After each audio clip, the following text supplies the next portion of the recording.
voulais vraiment participer dans ces programmes. Je voulais écouter qu'est-ce que Dieu aussi veut me parler à travers de ces programmes. Et c'est bien dans l'église quand des jeunes propulsent, des jeunes avancent, des jeunes continuent à faire l'œuvre de Dieu. C'est que nous avons vraiment besoin. Et l'accomplissement de la parole de Dieu, ça s'accomplit au milieu de nous. Nous rendons gloire à Dieu. Et je suis en train de motiver tous les jeunes de l'église EPV de Paris. Ne baissez pas les bras. Continuez encore avec cet esprit. Je sais que Dieu de gloire, il va encore et encore vous bénir. Amen.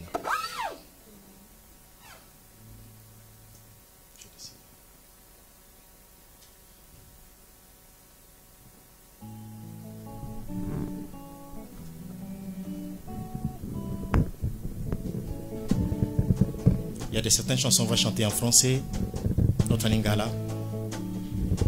S'il faut interpréter, on va essayer.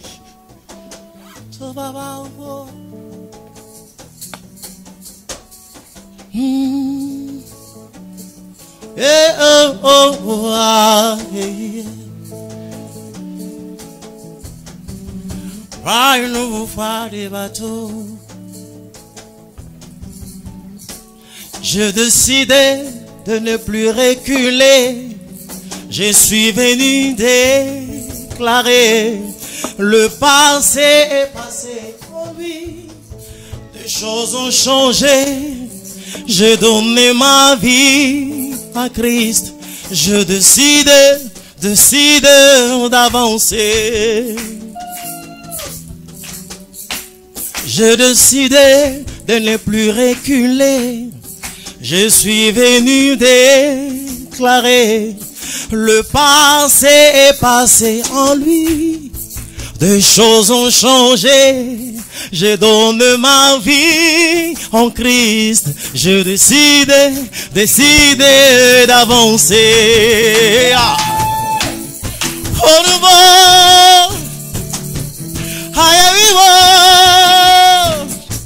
tu changes toutes choses, oui, tu changes toutes choses, oui, avec toi je veux avancer.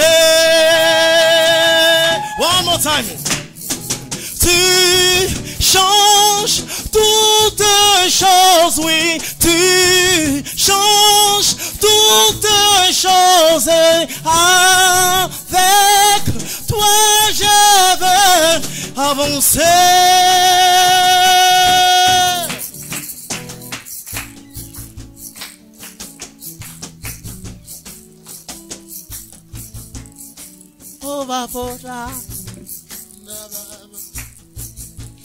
Alléluia.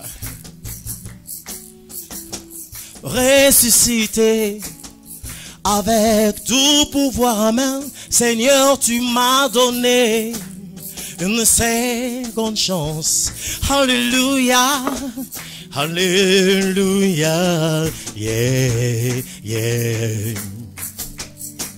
Oh yeah.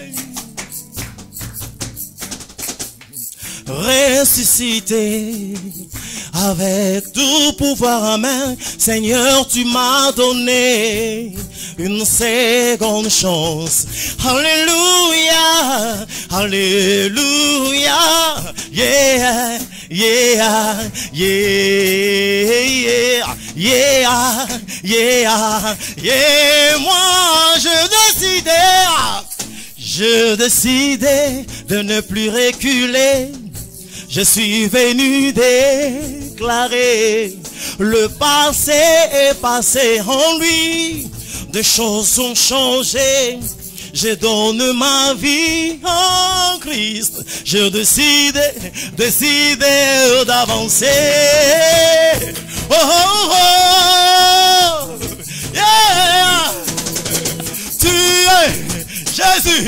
Tu changes toutes choses, oui, tu changes toutes choses, et avec toi je vais avancer, avancer, oh je veux avancer, Moi, je veux progresser. Je veux monter avec lui.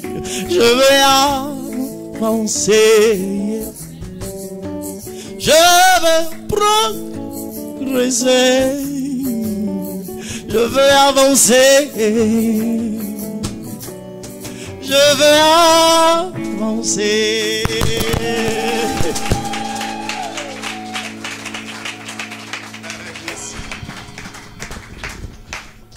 Alléluia. Moi, quand il y a les événements, quand il y a la... J'appelle ça événement, quand il y a des conventions, des conférences, pour moi, ce sont des fêtes. Alléluia. J'aime bien ces moments pareils, quand je chante pour la gloire de Dieu. C'est lui qui m'a sauvé, il attend toujours que je puisse chanter.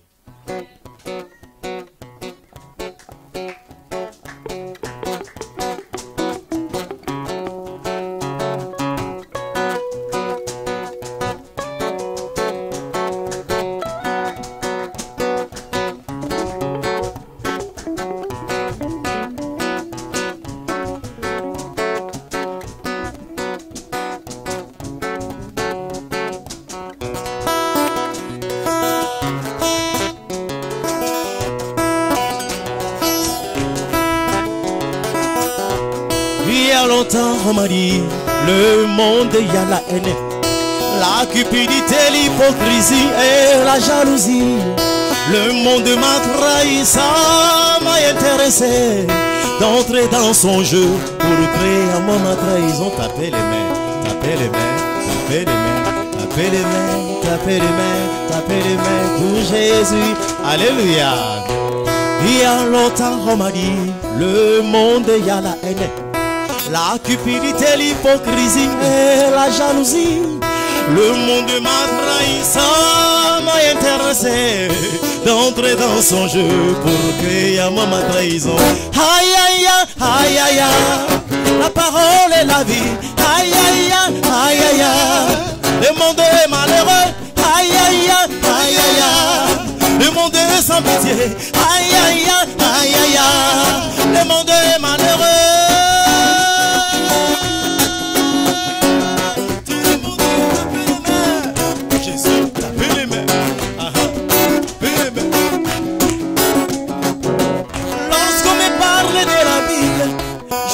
Jésus-Christ, c'est lui qui est le maître de la vie d'éternité. Je ne peux pas reculer, comme je suis en Jésus. En lui il y a la vie, il y a la joie, il y a la paix. En lui il y a la vie, il y a la joie, il y a la paix.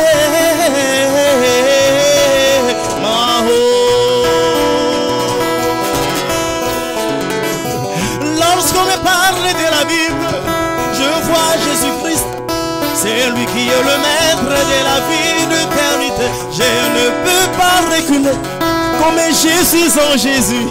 En lui il y a la vie, il y a la joie, il y a la paix. En lui il y a la vie, il y a la joie, il y a la paix. Aïe aïe aïe aïe aïe,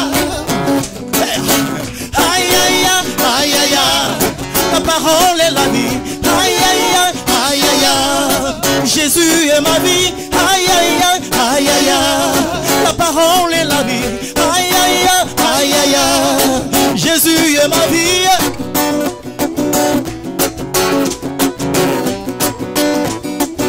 Dans son palais, tout s'écrit. Son palais, tout s'écrit. Son palais, tout s'écrit. Ici c'est suspect. Son palais, tout s'écrit. Dans son palais, tout s'écrit. Dans son palais, tout s'écrit. Ce monde m'a trahi. Amoyoé, ce monde m'a trahi. Ce monde m'a trahi. Ce monde n'a pas l'amour. Ce monde m'a trahi, m'a entraîné dans son jeu. Oh yeah, yeah, yeah, yeah. Jobadio bobo. Tu és o pai da minha vida. És tudo para mim, eu confio. Tu vive uma vida,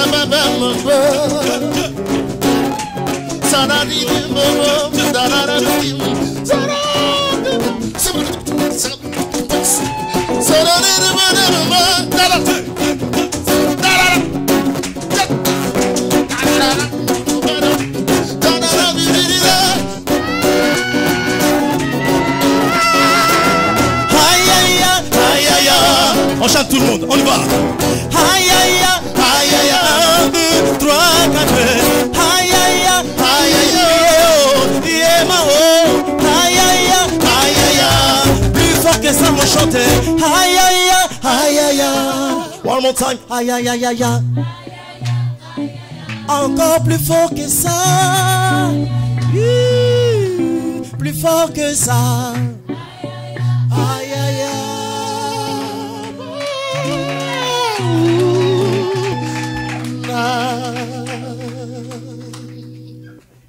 L'église est divisée en deux parties. Ce côté, il y a la joie immense. Ici, ils font peur. Là, un peu. Mais ici, ils nous donnent envie de chanter. Bon. Jésus a dit, si tu ne veux pas chanter, les pierres vont. Si tu ne veux pas danser, les pierres vont.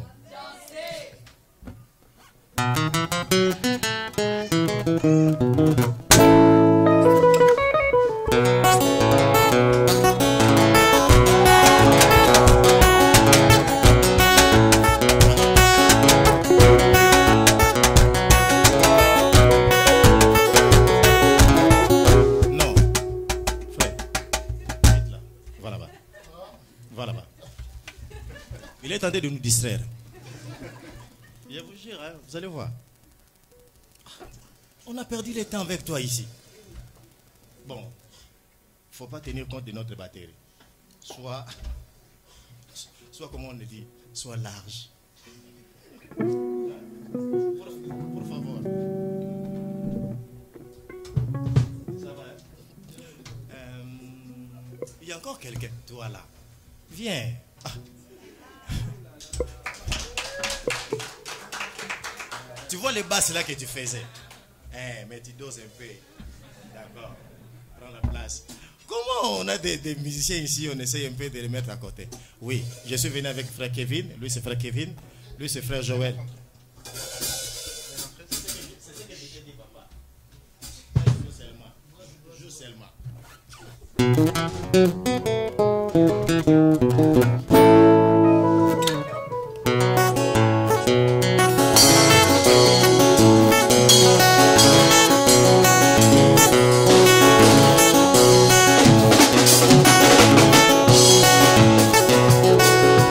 Qu'est-ce que je vous avais dit?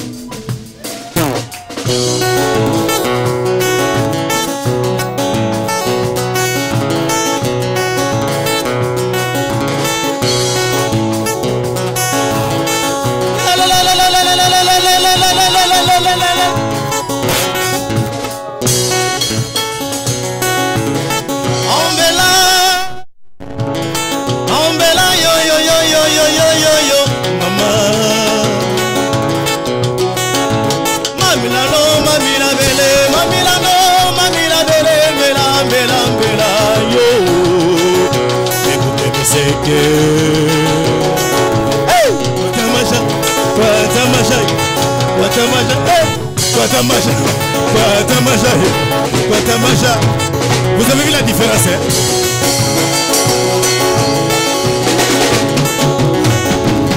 Mokili nzambe sili ko beba ndoko. Ebungi sibolingo na yango. Likolo yambo moto akomisi moningo na yelo kola nyama. Vous voyez, maman Nadine elle vient d'entrer, mais elle est entrée déjà dans les jeux. Mais vous qui étiez là depuis longtemps, vous m'étonnez. Je me demande, vous m'étonnez, je me demande.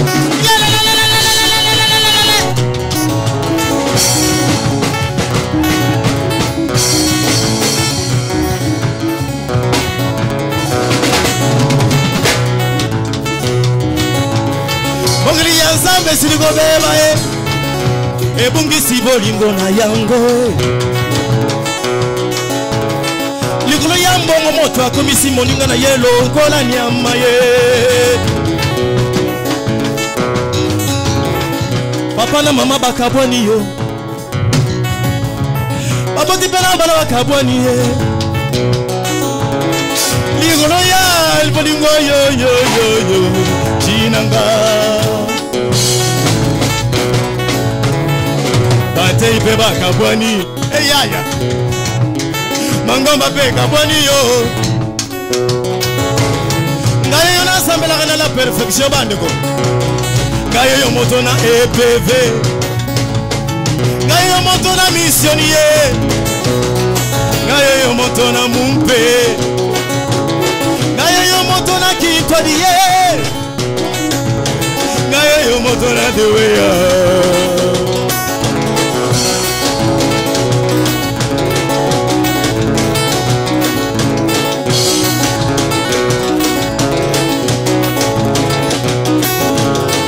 Como eu mokuze pona koto sabade ko. Ai. Olingo. Olingo Olingo. Ai yo.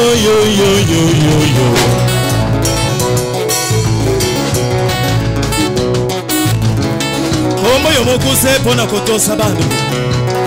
Como eu mokuze pona kosalela. Zamalinga kimokili hoyohoa Ajinda kimona na yese mogo ya bolingo Ona kokufila moto yo Mama Zama salili koso ya kulakisa Ojilanga janza fiyo Epa ya moto ezalite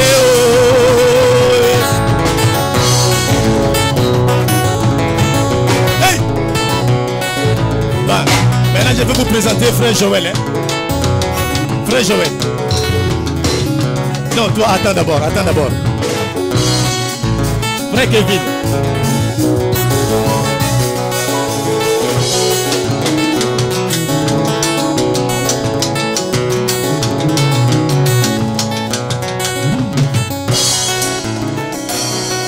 Frère, toi, je ne connais pas ton nom. Hein?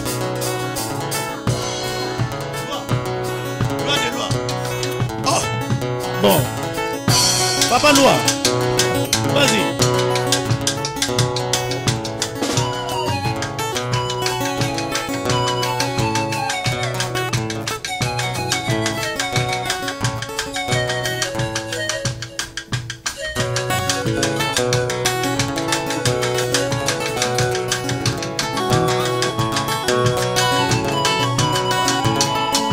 Gloire à Jésus. Amen. Bon, maintenant, Frère Joël.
Guatamasha.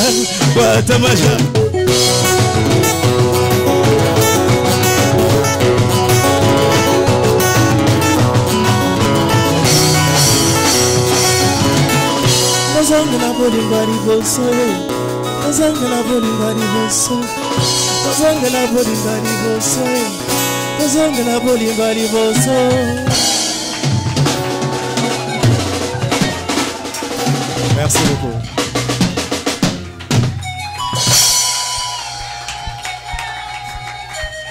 Merci beaucoup. Pasteur Constant, il n'est pas là. Merci. Merci beaucoup. Oui, je sais qu'il m'écoute déjà. Merci, Sœur Vanessa. va Didier. Merci, que Dieu vous bénisse.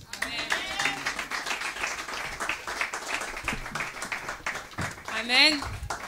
Je vais vous demander de vous lever, s'il vous plaît. Alors, nous allons passer à la partie de la prédication. Donc, nous allons prier pour ce moment. Père éternel, je te remercie, je te rends grâce pour ce que tu as fait durant toute cette première partie. Je te laisse nos cœurs. Seigneur, nous sommes prêts à recevoir ta parole. Je te laisse, Seigneur, la personne qui va venir, Seigneur, parler de ta part entre tes saintes et divines mains et qu'un cœur soit touché, Seigneur, aujourd'hui. C'est comme ça que je te prie et nous disons tous Amen. Nous acclamons le Seigneur et quand je vais appeler la sœur Vanessa pour présenter l'orateur de ce matin, nous continuons à acclamer pour le Seigneur Jésus. On n'a pas acclamé le Seigneur. Est-ce qu'il y a un jeune parmi nous? Non. Est-ce qu'il y a un jeune en ce lieu? Est-ce qu'il y a un jeune? Ça descend ou ça monte? Bon, j'aimerais que nous puissions acclamer le roi des rois, celui qui t'a donné la vie, celui qui a permis que tu sois là en ce lieu.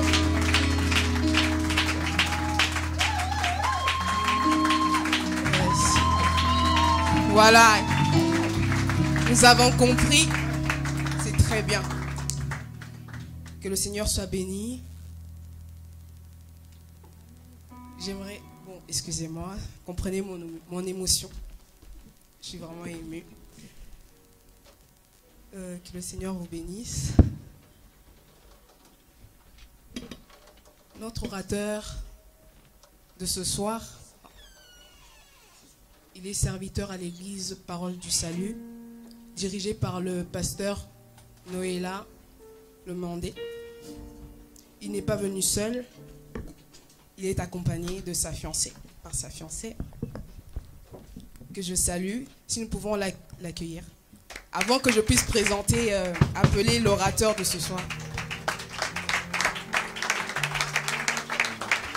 La sœur Grady, on ne te voit pas. Juste ta main, s'il te plaît. C'est elle, la sœur Grady. J'aimerais appeler l'homme de Dieu, le serviteur Chris Sichimbi. Est-ce que nous pouvons acclamer le roi des rois?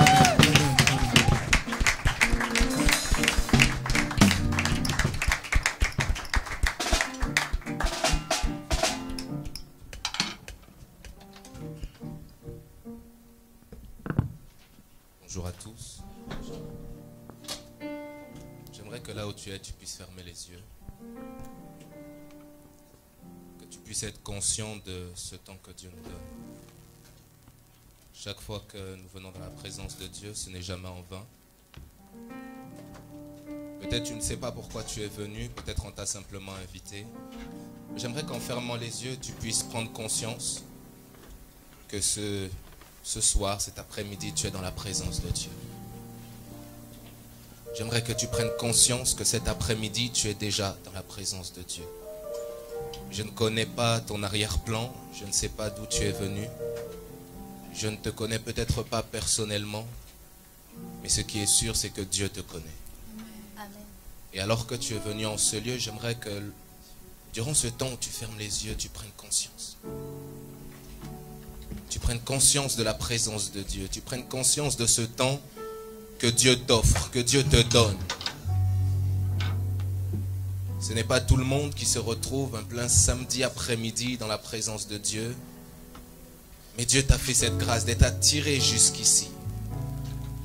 J'aimerais que tu prennes conscience de cela. La chorale va nous aider avec ce chant. Assis sur le trône.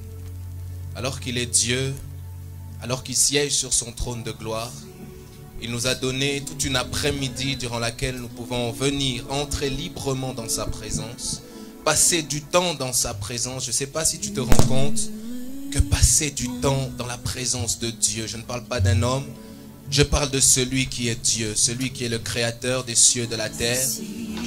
Plusieurs auraient aimé être à ta place, plusieurs auraient aimé connaître ce Dieu, plusieurs auraient aimé avoir l'opportunité d'entrer dans la présence de Dieu. Mais cet après-midi, c'est toi qui es là. J'aimerais que tu dises quelques mots à Dieu, parle à Dieu.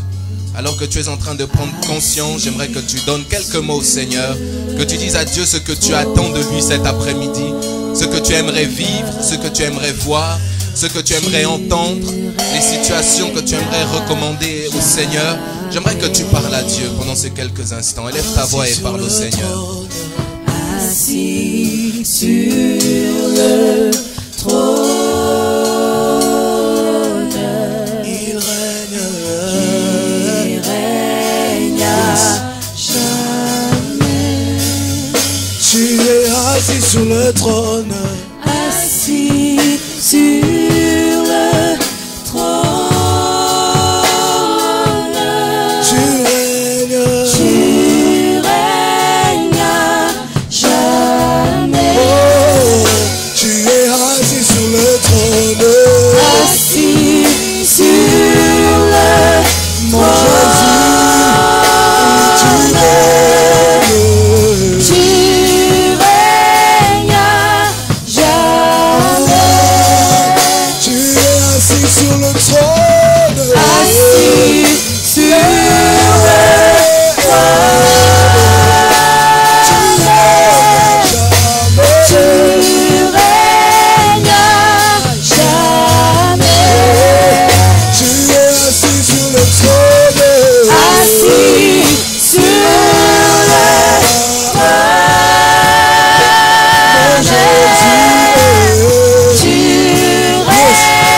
Tu élèves ta voix et que tu recommandes ta vie au Seigneur.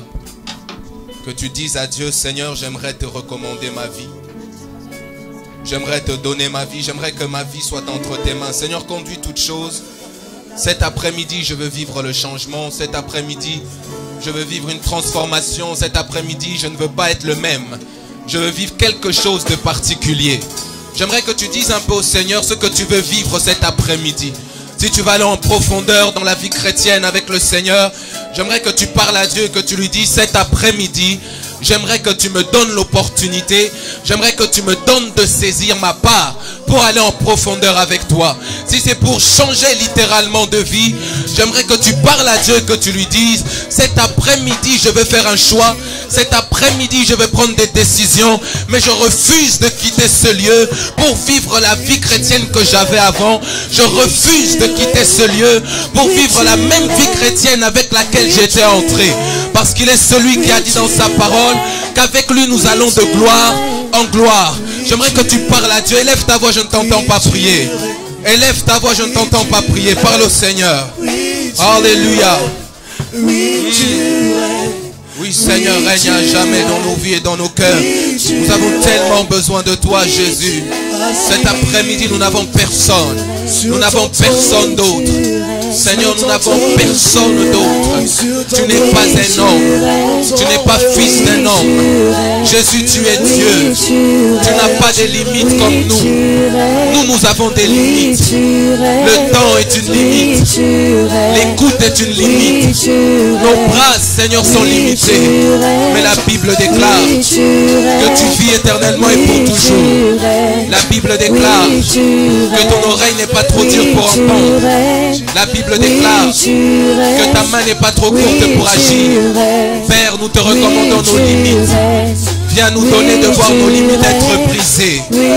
Dans le nom de Jésus, viens dépasser nos limites pour agir d'une manière merveilleuse, pour agir d'une manière glorieuse, mais surtout pour donner à nos vies, Seigneur, une nouvelle dimension.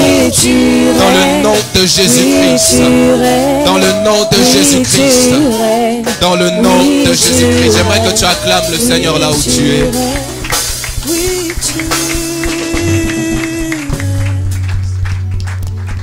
J'aimerais que tu acclames le Seigneur là où tu es. Alors attendez. J'ai l'habitude de dire, la sœur Vanessa elle nous l'a dit hier. J'aimerais un peu que tu regardes ta main droite. Ouais, tu regardes ta main droite. Et puis maintenant tu regardes aussi ta main gauche. Mets-les bien devant toi pour bien voir. Les deux tu regardes. Maintenant, si c'est Dieu qui t'a donné ces mains, si tu reconnais qu'elles viennent de Dieu, là où d'autres n'ont plus la mobilité, Dieu te permet de bouger encore tes mains. J'aimerais que tu puisses joindre tes deux mains pour acclamer le Seigneur. Alléluia. Alléluia. Alléluia. Alléluia. Alléluia. Alléluia. Alléluia. Est-ce qu'il y a des jeunes cet après-midi? Des jeunes qui ont choisi de donner leur vie à Jésus. Des jeunes qui ont choisi d'appartenir à Jésus. Bien-aimé, si tu reconnais que ta vie, elle appartient à Jésus, acclame-le bien cet après-midi. Alléluia, alléluia, alléluia, alléluia. Merci Seigneur. Merci Seigneur. Nous pouvons prendre nos places. Alléluia.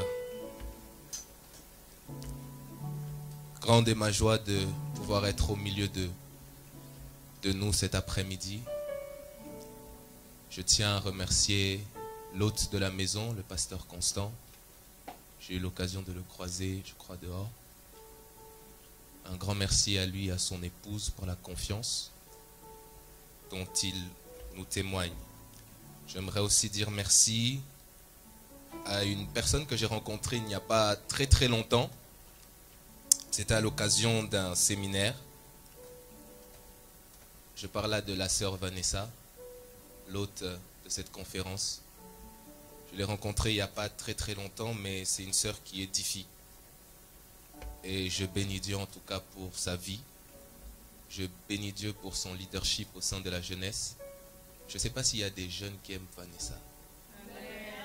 Est-ce qu'il y a des jeunes qui aiment Vanessa? Amen. Alléluia. Un grand merci aussi à elle pour cette invitation, cette confiance et ce temps qu'elle nous donne pour pouvoir parler de la parole de Dieu. Je ne suis pas venu seul, elle a dit tout à l'heure. Je suis venu accompagné de 2 personnes. Alors il y a notre frère Christian. Il travaille avec nous au sein de l'église Parole du Salut, Paris, donc de laquelle je suis. Il sert le Seigneur aussi à la prédication. C'est un homme de bien. J'aime l'apôtre Paul souvent dans ses épîtres, lorsqu'il encense un peu ses collègues. Il dit, voici celui-ci, c'est un homme de bien. Et c'est aussi un frère merveilleux. J'aimerais que, alors qu'il se lève, on puisse l'acclamer et bénir le Seigneur pour sa vie.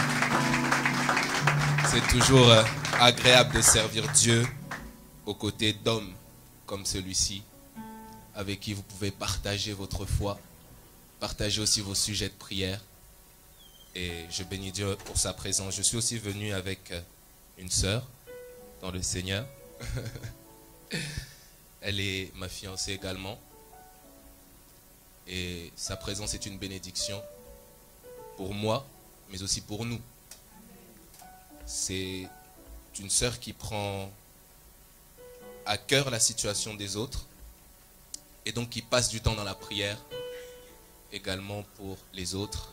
Et lorsque on va à des programmes comme celui-ci, on prend toujours le temps de prier avant, de chercher la face de Dieu pour que le avant et le après ne soient plus le même. Alors qu'elle se lève, est-ce qu'on peut l'acclamer, s'il vous plaît? Merci Seigneur. Merci Jésus. J'aimerais aussi que vous puissiez acclamer pour vous-même. Je le dis, par la grâce de Dieu, chacun d'entre nous, nous sommes là cet après-midi, ce n'est pas en vain. Amen. Nous ne sommes pas venus passer le temps. Amen. J'aime quelqu'un qui dit, nous ne manquons pas à faire pour nous réunir un après-midi et laisser le temps couler, chanter. Non, nous ne manquons pas à faire. Mais c'est toujours une grâce pour nous de passer du temps dans la présence de notre Dieu. Nous ne voulons pas manquer. Je prends souvent conscience lorsque je discute avec un homme de Dieu qui était d'origine musulmane, le pasteur Saïdou Jibou. Et souvent lorsque j'échange avec lui, il me parle un peu d'autres personnes, de ceux qui ne connaissent pas Christ, mais qui sont dans la religion de l'islam. Et parce qu'il était musulman, il s'est bien expliqué qu'est-ce que les musulmans recherchent, la soif qu'ils peuvent avoir de Dieu, qu'est-ce que d'autres qui se sont attachés à d'autres religions cherchent alors qu'ils ont la soif de Dieu. Mais nous nous sommes retrouvés à connaître la vérité, le chemin, la vérité, la vie en Jésus-Christ, alors que nous avons peut-être, je ne connais pas la manière dont nous nous sommes convertis, mais nous avons trouvé le véritable chemin, alors que d'autres sont encore en train de le chercher. Et chaque fois que j'y repense, ça me permet de prendre au sérieux le temps que je passe avec Dieu. Parce que je sais que d'autres n'ont pas encore eu cette grâce, je ne dis pas encore parce qu'ils l'auront, je le crois, par la grâce de Dieu, mais de le connaître, lui, le véritable. Alléluia. Merci Seigneur. Alors comme la sœur Vanessa l'a dit, je suis de l'église Parole du Salut Paris, dirigée par le pasteur Noéla Lumandé et son épouse Mami Lumandé, qui sont également les visionnaires de cette église mère, donc de laquelle je suis. Je suis actuellement plutôt en formation dans le sud de la France, à Bordeaux, où j'effectue une formation en théologie biblique. Donc voilà, c'est un peu ça pour ma présentation. Alors, le thème, être disciple de Jésus-Christ. Alléluia. Être disciple de Jésus-Christ. J'aimerais d'emblée nous dire, lorsque nous parlons de disciple, il nous faut avoir la définition de ce qu'est un disciple. De quoi est-ce qu'on parle? On est en train de parler d'un disciple, c'est vrai, et sur l'affiche, on voit deux choses très importantes, ou bien trois. On voit être, on voit disciple, et on voit Jésus-Christ. Parce que lorsqu'on regarde en fait le terme disciple, on peut être disciple de tout et de n'importe quoi. Amen. On peut être disciple de tout et de n'importe quoi. C'est-à-dire que lorsque vous sillonnez la société, vous irez dans un coin, dans un autre, dans un domaine ou dans un autre, et vous verrez qu'à chaque étage, dans chaque domaine que vous allez visiter, c'est vrai, il y aura des disciples de quelque chose. Ne serait-ce que visiter certaines écoles, et l'on vous montrera que le disciple, c'est celui qui est l'élève du maître, du professeur. C'est-à-dire que quelqu'un qui veut exceller dans l'économie aura ce qu'on appelle un mentor, un maître dans l'économie pour pouvoir apprendre. On me suit? Celui qui veut vouloir exceller dans un domaine aura toujours un maître, un mentor pour lui enseigner ces choses, pour lui donner d'acquérir la connaissance, pour lui donner d'acquérir la capacité, mais aussi pour lui donner d'entrer dans ce domaine de prédilection, ce domaine dans lequel il veut exceller. Amen. Alors lorsqu'on parle de disciples ici, il a été important de mentionner disciples de Jésus-Christ. Parce que cet après-midi, nous ne voulons pas parler des disciples que peuvent avoir des hommes. Parce que les hommes peuvent avoir des disciples. On ne veut pas parler des disciples que peuvent avoir des gens renommés ou reconnus. Parce que les gens renommés ou reconnus auront toujours des disciples. Mais oui, les gens qui veulent atteindre une certaine dimension, très souvent, vont s'attacher à des gens qui sont exposés, connus dans ce domaine pour pouvoir bénéficier des avantages de cette connexion qu'ils ont. Mais alors qu'on est en train de parler de disciple de Jésus-Christ, la simple définition qu'on peut donner au terme disciple, c'est élève. Et lorsqu'on parle d'élève, je l'ai dit, on parle aussi de maître. Alors le disciple de Jésus-Christ, par définition, c'est simplement l'élève qui a choisi pour maître Jésus-Christ. Amen. L'élève qui a choisi pour maître Jésus-Christ. Alors lorsqu'on parle de la vie chrétienne, on ne peut pas parler d'une vie chrétienne sans parler de disciples, parler de discipolat. On ne peut pas passer, je dirais, du monde à la vie chrétienne en sautant cette étape.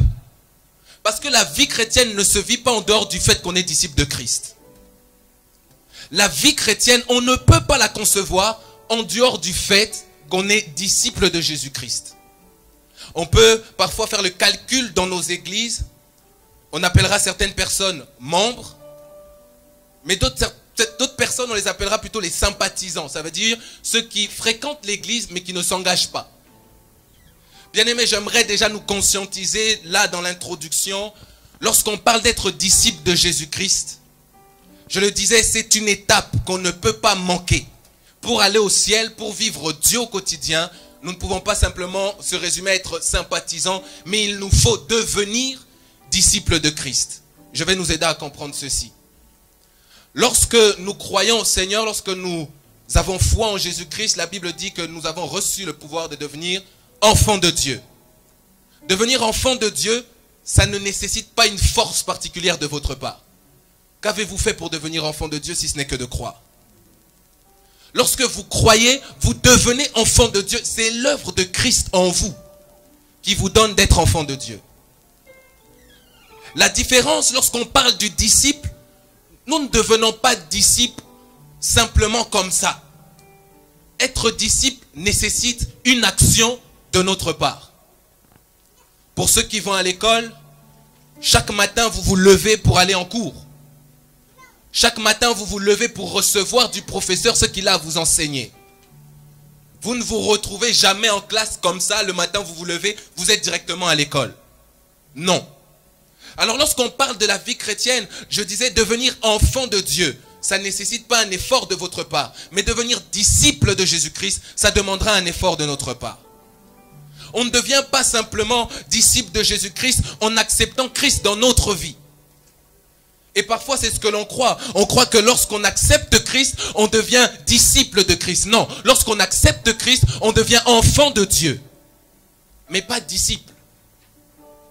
Je l'ai dit, le disciple, c'est l'élève. On ne devient pas élève d'un professeur sans reconnaître déjà que nous sommes un élève ou sans reconnaître l'autorité du professeur sur notre vie.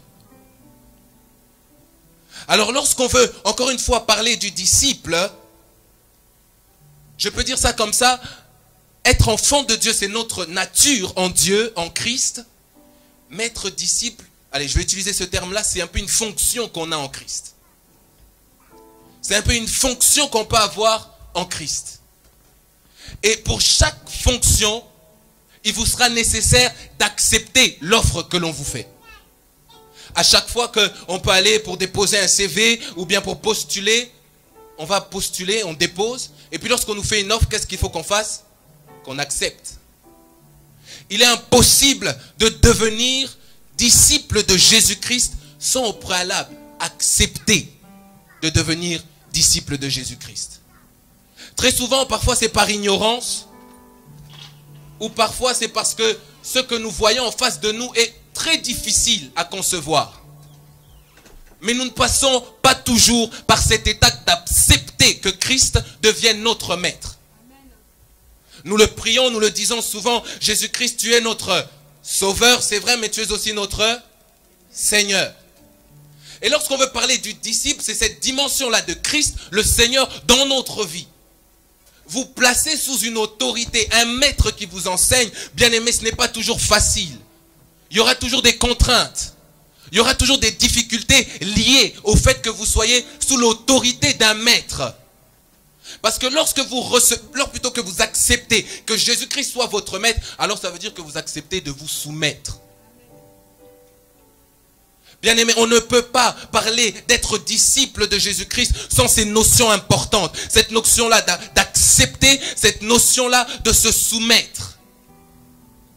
On ne peut pas passer outre cela. Et parfois, on veut vivre la vie chrétienne simplement je peux dire ça, d'eau fraîche. On veut vivre cette vie chrétienne uniquement de « Seigneur, bénis-moi. Seigneur, oins-moi. Seigneur, envoie-moi dans les nations. » Non. Il y a plus important que le fait que Dieu vous utilise. La première chose, lorsque Dieu pense au plan du salut pour amener ses enfants à être sauvés, il ne se dit pas d'abord « je vais les sauver pour qu'ils me servent ». Il dit « je vais les sauver pour qu'ils soient avec moi ». Jésus, lorsqu'il parlera à ses apôtres, il dira, Marc, je crois, chapitre 3, il leur dira « je les ai choisis d'abord pour qu'ils soient avec moi, ensuite pour les envoyer. Mais d'abord, je les ai choisis pour qu'ils soient où? Avec moi. » Ça m'étonne, lorsqu'on parle de la vie chrétienne, les gens trouvent la prière démodée. Les gens trouvent le temps de méditation, ça devient démodé. Les gens trouvent la sanctification démodée. Tout ce que les gens veulent aujourd'hui dans l'évangile, c'est prendre ce qui est bien. Allez, ce qui me plaît, je prends. Ce qui ne me plaît pas, je laisse. Bien-aimés, j'aimerais nous donner d'être conscients que la vie chrétienne, ce n'est pas un restaurant. Ce n'est pas un wok. On ne choisit pas, on prend là. Là, non, on ne prend pas. La vie chrétienne, c'est un tout. Lorsqu'on parle du disciple de Jésus-Christ, c'est celui qui a accepté de se soumettre totalement à Jésus. Pas partiellement. Parce qu'on peut être soumis à Dieu tant que c'est facile. Tant que Dieu ne nous demande pas quelque chose qui va nous gêner. Oui, on est humain. Mais lorsque Dieu nous demande quelque chose qu'on n'a pas forcément envie, quelle est notre réaction? Est-ce que nous nous disons non, Seigneur, mes intérêts là, je ne les trouve pas? Bien aimé, je me pose la question. Si nous prenons le temps de réfléchir, de regarder un peu tous les intérêts que nous pouvons avoir en Christ, de les mettre de côté, est-ce que nous serions toujours avec Dieu? J'ai l'impression parfois, en regardant un peu à gauche, à droite, qu'on perd l'essentiel. On est plus focalisé sur le fait que, non, Jésus peut nous donner. Mais est-ce qu'on est conscient du fait que nous aussi, nous devons donner? Et nous allons le voir plus tard dans le message. Qu'est-ce qui implique le fait d'être disciple? Si je devrais donner un sous-thème, je dirais ici les choses que nous enseignent les évangiles sur l'appel des premiers disciples. Nous allons essayer de regarder l'appel que Jésus a lancé aux tout premiers disciples qu'il a rencontrés. Et nous allons essayer de tirer quelques points essentiels et clés qui nous aideront à comprendre ce que c'est que être un véritable disciple. Alors est-ce qu'avec moi on peut ouvrir nos Bibles? Luc chapitre 5. Alors nous allons pas mal lire. Luc chapitre 5.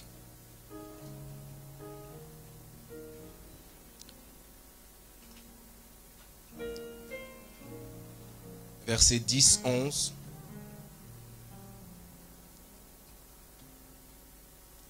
Est-ce qu'on y est? On y est? Oui, est-ce qu'on peut se lever pour lire la parole de Dieu? Luc 5, 10, 11. Il en était de même de Jacques et de Jean, fils de Zébédée, les associés de Simon. Alors Jésus dit à Simon, ne crains point, désormais tu seras pêcheur d'hommes. Et ayant ramené les barques à terre, ils laissèrent tout et le suivirent. Nous allons maintenant dans Matthieu chapitre 4, du verset 18 à 22, Matthieu chapitre 4. Nous y sommes. Comme il marchait le long de la mer de Galilée, il vit deux frères, Simon appelé Pierre et André son frère, qui jetaient un filet dans la mer, car ils étaient pêcheurs. Il leur dit, suivez-moi et je ferai de vous pêcheurs d'hommes. Aussitôt, ils laissèrent les filets et le suivirent. Je crois qu'on peut s'arrêter là. Ensuite, nous allons prendre Jean, le livre de Jean, chapitre 1 au verset 42. Jean, chapitre 1, verset 42. Jean, chapitre 1,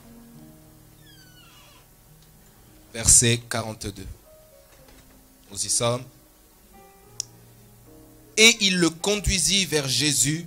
Jésus, l'ayant regardé, dit, « Tu es Simon, fils de Jonas, tu seras appelé Céphas, ce qui signifie Pierre. » Alléluia. Nous pouvons reprendre nos places. Alors ici, nous avons lu 3 textes qui ont l'air semblables. Vous me direz, mais Chris, on a l'impression que tu as lu les mêmes textes. Parce que très souvent, dans les évangiles, nous retrouvons à peu près les mêmes histoires. Nous retrouvons les mêmes textes, nous retrouvons les mêmes fondamentaux.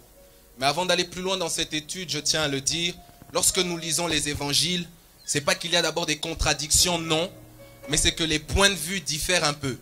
C'est-à-dire, il peut y avoir une situation, mais l'angle dans lequel on voit cette situation est différent d'un évangile à un autre. Les évangiles nous enseignent une seule et même vérité en Jésus-Christ. Amen. Amen. Mais ils nous donnent un point de vue, les uns et les autres assez différents, pour nous permettre à nous lecteurs d'avoir un point de vue global. Alléluia. Alors nous avons lu dans ce premier verset, nous avons lu le livre de Matthieu, je vais aller dans l'ordre chronologique, il dit ceci, « Suivez-moi et je vous ferai pêcheurs d'hommes. » Aussitôt, ils laissèrent les filets et ils le suivirent. Au travers de chacune de ces interventions de Jésus, chaque parole que Jésus a donnée aux disciples, rendez-vous compte, c'est la première fois que Jésus rencontre ces personnes. Et l'on voit dans ces passages, Jésus nous enseignait comment est-ce qu'il a appelé les uns et les autres à devenir disciples. Amen. Ça veut dire qu'ici, nous retrouvons les fondamentaux qui vont nous servir à comprendre qu'est-ce que Jésus est venu faire, qu'est-ce que Jésus attend d'un disciple. Qu'est-ce que Jésus nous donne comme clé pour comprendre que là, c'est ça qu'il recherchait à cet instant même. C'est ça qu'il a voulu trouver. Il s'est retrouvé vers des hommes qu'il ne connaissait pas forcément, parce qu'ils ne s'étaient pas vus. Mais ici, il nous donne un enseignement merveilleux. Il commence par dire, suivez-moi. Je ne sais pas si on se rend compte, vous croisez quelqu'un que vous n'avez jamais vu. Il vous dit, toi, suis-moi. Qui va répondre? Personne. Mais Jésus dit, suivez-moi. Et lorsque, allez, on va faire une petite étude un tout petit peu plus profonde. Le terme ici, suivez-moi, dans la langue originale de ce texte, est plutôt traduit par un ordre que Jésus donne. Il lui dit un peu comme ça, il lui dit, toi, viens. Le terme suivez-moi est mieux traduit dans la langue originale par viens. C'est-à-dire on peut comprendre déjà que être disciple de Jésus-Christ c'est un appel. Jésus vient, il croise ces personnes, il lui dit toi, viens. On va où? Non, viens d'abord. C'est un appel et les disciples, nous le regarderons plus tard, ils sont totalement désintéressés. Tout ce qui leur intéresse, c'est de répondre d'abord à celui qui m'a appelé. Bien-aimés, parfois, nous passons à côté parce que nous ne comprenons pas même la base de la vie chrétienne, qui est que Dieu, non pas nous qui sommes allés chercher Dieu, mais Dieu qui est venu nous chercher pour nous appeler à le suivre. Combien d'entre nous sont encore conscients, lorsqu'ils prient, lorsqu'ils servent Dieu, que c'est d'abord Dieu qui est venu les appeler à le suivre? Il est venu, il leur a dit, vous, suivez-moi. Allez, on va faire une étude un tout petit peu plus profonde. Le livre de Matthieu vient nous présenter, je disais tout à l'heure, hein, on nous présente des angles différents. Vous me suivez? Le livre de Matthieu va nous présenter Jésus sous l'angle du roi. Pourquoi? Parce que les prophéties de l'Ancien Testament disaient qu'un roi devait prendre la place sur le trône de David, n'est-ce pas? Ça veut dire que c'était l'accomplissement de la prophétie et Matthieu, dans tout son évangile, va essayer de persuader d'abord les Juifs dans un premier temps, en leur montrant que Jésus est l'accomplissement parfait de tout ce que Dieu avait dit avant. Mais il va le présenter sous la forme de ce roi-là. Alors comprenons dans ce point de vue un peu l'autorité dont Jésus fait preuve. Il dit ici, suivez-moi. Viens, viens, suis-moi. Viens, marche avec moi. Viens. Lorsqu'il dit suis-moi, il ne dit pas trouve-moi. Il ne dit pas marche, il ne dit pas va, il dit suis-moi. En d'autres termes, là où je me suis impliqué, je t'appelle à me suivre, non pas par tes propres efforts, mais d'abord parce que je veux que tu sois avec moi. Celui qui te suit n'ira pas là où tu ne vas pas. Celui qui t'appelle à être disciple ne peut pas faire de toi un disciple si lui-même n'a pas été un disciple. Mais de l'autre côté, vous ne pouvez pas être avec celui qui est disciple si vous-même vous n'êtes pas un disciple. Et des fois j'ai un peu mal lorsque je vois les gens s'entretuer pour des choses simples de la vie chrétienne. Parce que nos regards ne sont pas fixés sur le fait que notre vie chrétienne c'est d'abord être disciple de Jésus. Et Jésus lance cet appel, il dit venez. C'est un des termes forts de ce passage sur lequel est fondé cet appel à être disciple. La seconde chose, il dit, je ferai de vous. Ça veut dire, il faut comprendre dans la perception de Jésus, lorsqu'il appelle les disciples, Jésus sait déjà où il va les emmener. Jésus sait déjà où les disciples vont aller. Jésus sait déjà où il va les conduire. La seule personne qui ne savait pas où, à ce moment-là, c'était le disciple. Le disciple a été capable de suivre Jésus, quand bien même il ne savait pas où il allait. Pourquoi? Parce que son regard n'était pas fixé sur ce que je peux gagner en le suivant, mais sur le fait que je dois le suivre. Parce que le plus important n'est pas là d'abord où il nous emmène, c'est d'abord ce qu'il est pour nous. Et la chose sur laquelle Jésus nous emmène à avoir un point de vue assez vaste, assez large au travers de ce passage de Matthieu, c'est de dire ici, il a appelé ses premiers disciples simplement en leur disant, suivez-moi. Et dans un second temps, il leur annonce qu'il a un plan pour eux, il dit, je vous ferai pêcheurs d'hommes. Qu'est-ce que ça veut dire pêcheurs d'hommes? Il dit, je ferai de vous pêcheurs d'hommes. Pas vous serez. Il dit, moi, celui que vous suivez, c'est moi qui ferai de vous ce que vous devez être. Je ne sais pas si on comprend. Il dit moi, il dit viens, suis-moi, et c'est moi qui ferai de toi celui que tu dois être devant. C'est pour ça que nous ne comprendrons pas pourquoi la vie chrétienne est si difficile dans le présent. Parce que lorsque Dieu nous parle, il nous parlera souvent de l'avenir.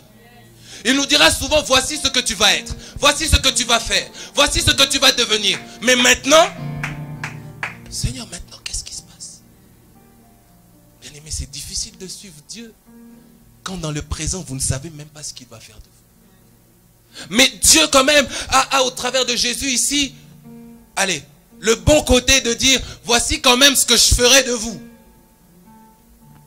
Parce que bon, je peux vous dire de me suivre, mais sur quoi allez-vous fonder votre espérance? Parce que dans le présent, c'est bien. Jésus lui dit, viens. Allez, Jésus leur donne de changer. Changer d'un tout au tout leur vie, leur quotidien actuel. Mais maintenant, il est question d'une espérance aussi. Parce que lorsqu'on marche en Christ, il y a le présent, mais il y a l'espérance future. Et Jésus sait qu'en appelant un disciple, s'il lui parle simplement du présent, il risque d'abandonner dans la suite. Alors il lui dit, ne t'en fais pas, demain j'ai aussi un plan. Suis-moi aujourd'hui, c'est un investissement pour demain. Suis-moi aujourd'hui, moi demain je maîtrise. Qui est-ce qui maîtrise demain? Personne. Mais Jésus lui il maîtrise, il dit, voici ce que moi je ferai. En d'autres termes, moi votre maître je m'engage. Être disciple de Jésus-Christ, c'est pas simplement être soumis à Dieu. C'est le côté qu'on peut présenter qui est très important, c'est vrai. Mais c'est aussi mener une vie dans laquelle Dieu s'est engagé. Moi j'aime Dieu parce que je sais que dans tout ce que je fais, tout ce que je suis appelé à faire, Dieu s'est engagé. Il y a des moments, la vie chrétienne c'est difficile. Qu'on ne vous mente pas, tout n'est pas toujours facile. Mais le plus important c'est que Jésus-Christ est engagé. Oh, je regarde dans ma Bible, je vois dans l'Ancien Testament, ce qui pouvait rassurer le peuple d'Israël, c'était lorsque Dieu était avec eux. Moïse, à un moment donné, doit partir, mais Moïse dit à Dieu, moi, je n'irai pas, si toi-même, tu ne viens pas avec moi. Waouh! Dans ma vie, je me dis, Seigneur, il y a des endroits où tu m'attends, c'est toi qui as dit je. Moi, je ne t'avais pas poussé. Mais tu t'es engagé, tu as dit, moi je ferai de toi. Alors dans le présent et dans l'avenir, je sais que je peux lui faire confiance. Et lorsque il dit, je ferai de vous, ça inclut aussi une dimension pour chacun d'entre nous de pouvoir abandonner parfois notre conception du futur. Abandonner notre conception de la vie chrétienne. Abandonner notre conception du présent avec Dieu. Parce que s'il dit je ferai de vous, ça veut dire aussi oublier un peu tout ce que vous avez programmé. Parce que moi j'ai un programme pour vous. Il est difficile d'être un disciple en ayant toujours ses propres ambitions. Il est difficile d'être un disciple en ayant toujours sa propre volonté active et à l'œuvre. Mais Jésus était en train de leur dire, si vous voulez me suivre, d'ailleurs, suivez-moi même, mais il faut aussi que vous puissiez vous conformer au plan que j'ai pour vous. La vie chrétienne devient toujours plus difficile quand nous mettons en confrontation notre plan et le plan de Dieu. Parce que lorsque Dieu vous dira, je vous veux à gauche, toi tu as prévu déjà d'aller à droite, mais ça te coûte de dire, moi j'avais prévu, mais je vais faire ce que Dieu me dit. Moi j'avais prévu, mais je veux faire ce que Dieu me demande. Pourquoi? Parce qu'un jour, alors qu'il a dit suivez-moi, j'étais de ceux qui ont répondu à l'appel pour le suivre. Bien souvent nous répondons à cet appel de suivez-moi. Mais lorsqu'il s'agit de faire confiance à Dieu, de s'abandonner à Dieu dans le sens où il dit je ferai de vous, c'est à ce moment-là que ça devient difficile. C'est à ce moment-là que nous laissons tomber tout ce que nous avons entrepris pour être disciples de Jésus. Remarquez, les moments les plus difficiles, c'est lorsque vous voulez faire une chose, mais que Dieu vous dit non. Je ne sais pas si quelqu'un a déjà entendu Dieu lui dire non. Ne le fais pas. Je vous assure, ça fait mal. Mais c'est pour notre bien. Et lorsque Dieu dit non, que ce soit d'une manière audible, par un songe, même par la parole de Dieu, il y a plein d'endroits où Dieu nous dit, ça on peut le faire, mais ça ne le faites pas. Et très souvent nous sommes tournés vers ces choses, il dit ne faites pas, nous trouvons toujours une raison pour le faire. Mais lui il a dit ne faites pas, parce que moi quand je vous ai appelé, j'ai dit je ferai de vous. Si je me suis engagé, il faut aussi que dans cette marche, vous marchiez d'un commun accord avec lui. Si le maître s'engage à vous emmener quelque part, vous ne pouvez pas être l'élève et puis prendre votre propre chemin. Chaque fois que le maître s'engage dans une voie, c'est-à-dire que celui qui a choisi d'être élève va aussi s'engager dans cette voie.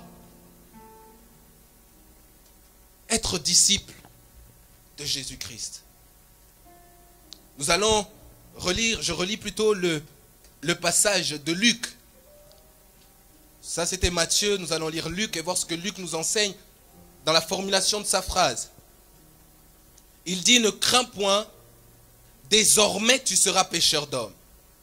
Et ayant ramené les barques à terre, ils laissèrent tout et le suivirent. Ce que j'aime avec Luc, Luc va lui présenter Jésus comme étant un homme. Ça veut dire Luc, lorsque vous lisez le livre de Luc, il vous présente un Jésus comme vous et moi. Très souvent, ceux qui lisent le livre de Luc vont remarquer que dans le livre de Luc, vivre la vie chrétienne, c'est accessible. Vivre les miracles, c'est accessible. Vivre la puissance de Dieu, c'est accessible. Parce que Luc va mettre son accent sur ça, sur ce Jésus qui est homme, comme nous. Et Luc va mettre un accent particulier. Dans cette phrase, on voit deux termes importants, désormais. Et puis tu seras. Pourquoi désormais? Parce que lorsque Luc nous raconte cet épisode où Jésus vient appeler ses disciples, il parle d'un désormais, ça veut dire il parle d'un maintenant. Il met l'accent sur maintenant même. Alors que je vous appelle maintenant même, quelque chose doit se passer. Bien-aimés, à un moment donné dans la vie chrétienne, pour chacun d'entre nous, il y a un temps qu'on appelle le maintenant. Vous remarquerez que quand j'ai dit maintenant, c'est déjà passé. Mais il y a toujours un temps du maintenant. Et dans ce temps-là, dans ce moment-là, Jésus met cela en exergue. Il met cela devant un fait accompli. Il dit, désormais, tu seras.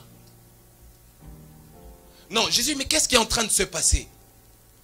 Il dit, au moment même où tu choisis de me suivre, à l'instant là, il y a quelque chose qui est en train de se passer. Peut-être tu marchais dans une direction. Tu allais dans un sens. En l'occurrence, ici, Pierre et son frère, ils étaient pêcheurs. Ça veut dire qu'ils vivaient, c'était leur source. Ils allaient chaque fois pêcher au lac. Comprenez qu'ici, c'est quelque chose qui était répétitif. Ils faisaient la même profession, au même moment. Ils gagnaient à chaque fois la même somme. À chaque fois, c'était une répétition des choses. Pierre savait qu'à la fin du mois, si je dois payer ça, il faut que je travaille tant. À la fin du mois, si j'ai besoin de ça, il faut que je fasse ça. Pierre avait déjà tous ses calculs. Mais Jésus lui dit, maintenant, désormais, voici ce que tu seras. Non pas désormais, voici ce que tu es. Parce que très souvent, nous voulons que Dieu change du tout au tout. Mais il dit désormais, au travers du choix que tu fais de me suivre, voici ce que tu seras. C'est-à-dire, voici le processus dans lequel tu es en train d'entrer. Bien-aimé, être disciple de Jésus-Christ, ce n'est pas du jour au lendemain, c'est un processus. Très souvent, nous voulons tout rapidement. Très souvent, nous voulons recevoir les choses rapidement. Très souvent, nous voulons que Dieu fasse les choses rapidement. Mais à cet instant-là, il leur dit, oui, quelque chose se passe maintenant, mais pour après. Qu'est-ce qui est en train de se passer maintenant? Si tu fais le choix d'appartenir à Christ, quel est ton désormais? Quel est le désormais que Dieu a eu à te dire? Quel est le désormais que Dieu a eu pour toi?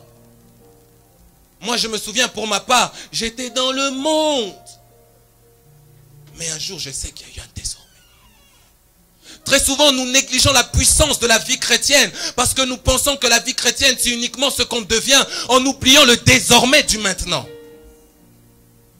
La vie chrétienne, on y accorde juste une importance quand les gens deviennent grands, quand les gens mettent des beaux costumes, quand les gens commencent à avoir telle ou telle chose. Mais on oublie le désormais de Dieu à l'instant où on a dit, Seigneur, on laisse ça pour te suivre toi.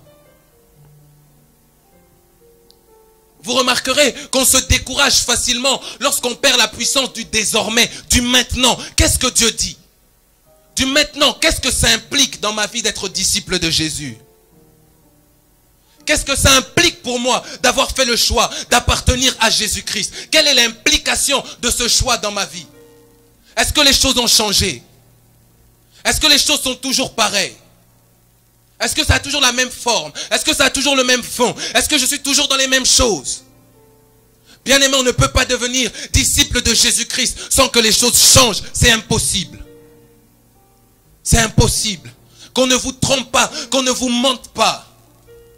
Voilà pourquoi il est important, bien-aimé, d'avoir une relation avec Dieu lorsqu'on décide de suivre Dieu, de ne pas toujours dépendre des sources extérieures. C'est bien, c'est une bénédiction, gloire à Dieu. Mais lorsqu'on dépend de Dieu, on sait savoir quel est le désormais de ma vie. Quel est ce temps qu'on appelle désormais dans mon parcours? Quelle est cette période qu'on appelle le désormais au présent dans mon parcours? Il a dit désormais. Ça veut dire désormais, il y a un avant et il y a un après. Être disciple de Jésus-Christ, ce n'est pas vivre comme nous vivions dans le monde. Être disciple de Jésus-Christ, ce n'est pas vivre ce que nous vivions hier. J'aime lorsqu'on parle de ces textes, on appelle ça la bonne nouvelle, l'évangile. Être disciple de Christ, c'est voir sa vie être transformée, changée par la bonne nouvelle. Cette bonne nouvelle que Jésus est en train d'annoncer à ses disciples en disant « Suivez-moi ». Luc met un accent sur le désormais. Alléluia. Nous allons parler maintenant du livre de Jean, après quoi nous entrerons encore plus profondément dans ce message. Jean dira, il le conduisit vers Jésus. Jésus l'ayant regardé dit, tu es Simon, fils de Jonas, tu seras appelé Céphas. Amen.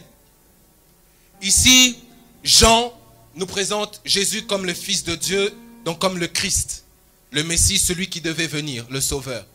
Et alors que Jean est en train de nous présenter le Sauveur, il met un accent sur quelque chose qu'il vient de se passer dans la vie de ce disciple Pierre.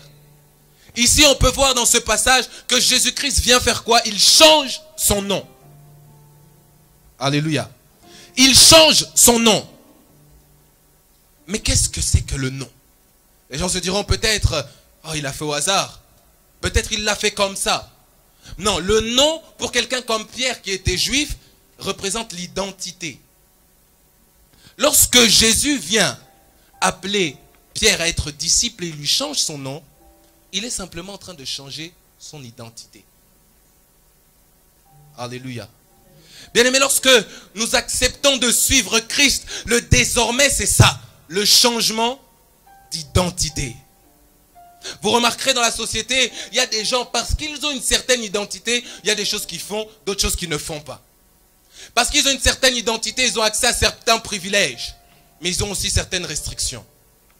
Très souvent, lorsque nous parlons de l'identité, nous voyons que le côté qui est bien, le côté qui est beau, le côté qui paraît en public, mais jamais le côté qui reste dans le secret. Lorsque vous demandez peut-être aux diplomates, ils peuvent avoir certains avantages, mais ils ont aussi certaines restrictions à cause de l'identité qui leur a plutôt été donnée. Et lorsque Jésus-Christ vient appeler ce disciple Pierre, il lui change son identité. Pierre, qui étais-tu? Un juif. Pierre, qui étais-tu? Un simple homme pêcheur qui pêchait des poissons à longueur de la journée. Ok, mais lorsque tu rencontres Jésus, qu'est-ce qui se passe? Jésus vient et effectue cette action surnaturelle. Il change mon identité. Je ne suis plus ce Simon que tout le monde connaissait. Je suis maintenant Pierre. Pourquoi? Parce que Jésus m'a donné une identité nouvelle. J'aimerais poser la question à quelqu'un. Lorsque tu as fait le choix d'être disciple, comment a-t-on commencé à t'appeler? Les gens me diront, mais non. Oh, mais les gens sont toujours jaloux. Oh, mais les gens ils sont toujours comme ça. Non. Lorsqu'on devient disciple de Jésus-Christ, Christ vient changer notre identité. Nous ne sommes plus simplement des hommes. Quoique nous soyons hommes, n'est-ce pas? Mais nous ne sommes plus simplement des hommes. Nous appartenons à Dieu. Dieu a fait de nous des participants de la nature divine. Dieu a fait de nous des enfants de Dieu. Dieu a fait de nous un royaume de sacrificateurs, entre guillemets, je dirais, de serviteurs pour faire plus simple. Il y a des choses qui sont liées au fait d'être disciple que Jésus est venu accomplir dans le désormais. Et parfois, nous le manquons parce que notre regard n'est pas fixé sur ce que Dieu attend de nous, mais fixé sur ce que nous attendons de Dieu pour demain. Il vous sera toujours difficile d'être focalisé sur le Dieu qui vous change d'identité maintenant, si vous acceptez Christ pour un lendemain simplement meilleur. Bien-aimés, nous ne suivons pas Christ uniquement pour demain. Nous suivons Christ pour aujourd'hui. Alléluia.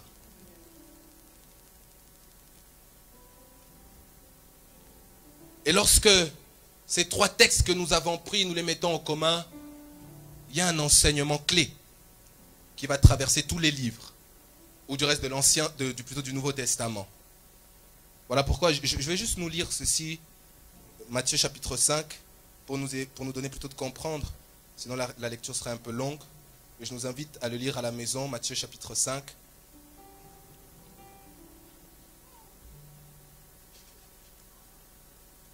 Je vais lire plusieurs passages en kangourou, je vais sauter, versets 21, 22, 27, 28. Nous allons comprendre. Matthieu chapitre 5, versets 21, 22. Vous avez entendu qu'il a été dit aux anciens, tu ne tueras point, celui qui tuera est passible de jugement. Verset 22, mais moi je vous dis que quiconque se met en colère contre son frère est passible de jugement. Je peux m'arrêter là. Je vais au verset 27 et 28. Vous avez appris qu'il a été dit, tu ne commettras point d'adultère. Mais moi, je vous dis que quiconque regarde une femme pour la convoiter a déjà commis un adultère avec elle dans son cœur. Amen. C'est le principe qui nous intéresse. Alors ici, je le disais, dans tous les exemples qu'on a vus, il y a un fil conducteur. Il y a quelque chose que Jésus est venu faire. Il y a quelque chose que Jésus est venu changer. Et par quoi Jésus a commencé lorsqu'il a appelé ses disciples? Un des premiers textes que le livre de Matthieu nous donne, c'est Matthieu chapitre 5, l'enseignement que Jésus donne aux disciples. Bien-aimé, il est impossible d'avoir une vie chrétienne longue sur la durée si dès le départ, il n'y a pas ce temps d'enseignement avec Dieu. Ici, Jésus nous montre une chose essentielle. Il dit ceci, vous avez appris qu'il a été dit. Mais moi, je vous dis. Qu'est-ce que Jésus est en train de faire? Jésus est tout simplement en train de travailler dans la vie de chacun de ses disciples. Il sait que ses disciples ont été confrontés à d'autres sources. Il sait que ses disciples ont vécu dans tel ou dans tel territoire. Il sait que ses disciples ont tel ou tel type de connaissances. Il sait qu'ils ont des informations qui ne sont pas toujours vraies. Alors le premier travail que Dieu fait au travers de Christ, c'est de venir changer l'information dans la vie de ces hommes qu'il a appelés à être ses disciples. Il dit, vous avez appris qu'il a été dit. En d'autres termes, vous avez eu une source pendant un temps qui vous a enseigné comment est-ce qu'on devait faire. Mais maintenant, la source, c'est moi. Ce n'est pas la source que vous aviez hier. La source, c'est moi. Ça veut dire à partir de maintenant, parce que je suis la source, il faut les enseignements adéquats. Non pas que vous vous comportiez comme hier, selon ce que vous avez cru hier. Mais que vous puissiez plutôt vous comporter comme je veux que vous puissiez vous comporter. Et ce passage a quelque chose d'extraordinaire parce que tous ceux qui étudient, on les appelle les théologiens qui étudient ce passage, ils nous disent que ce texte est en fait une représentation également d'un texte que l'on trouve dans le livre d'Exode. Le livre qui nous parle de Moïse, de la sortie en Égypte et du don de la loi. On me suit? Et on nous dit qu'il y a un parallèle important entre ces deux textes. Pourquoi? Parce que souvenez-vous, lorsque Moïse reçoit la loi va servir à Israël pour les conduire, pour les diriger. Ça va être leur fondement, leur fondation. Ça veut dire que quand il se passe quelque chose en Israël, ce qui est au-dessus, c'est la loi. Ça veut dire que lorsque Moïse reçoit la loi et il l'enseigne, il est simplement en train de recevoir les fondements pour la vie du peuple d'Israël. Mais là, Jésus vient changer quelque chose. Souvenez-vous, Jésus se trouve avec les disciples qui sont juifs. Donc, il y avait pour fondement la loi. Il y avait pour fondement une image. Il y avait pour fondement des pensées, des enseignements. Mais Jésus vient en disant ceci, vous avez appris. Mais moi, je vous dis, brisez la fondation qui était anciennement pour donner une fondation nouvelle. Il est simplement en train de dire, vous étiez sur une fondation que vous avez reçue, mais maintenant, moi, je vous donne une autre fondation sur laquelle vous devez être et vous poser. Il est impossible d'être élevé en hauteur dans la vie chrétienne. Il est impossible d'aller loin dans la vie chrétienne, de porter le fruit dans la vie chrétienne, si nous ne sommes pas d'abord enracinés sur le bon fondement.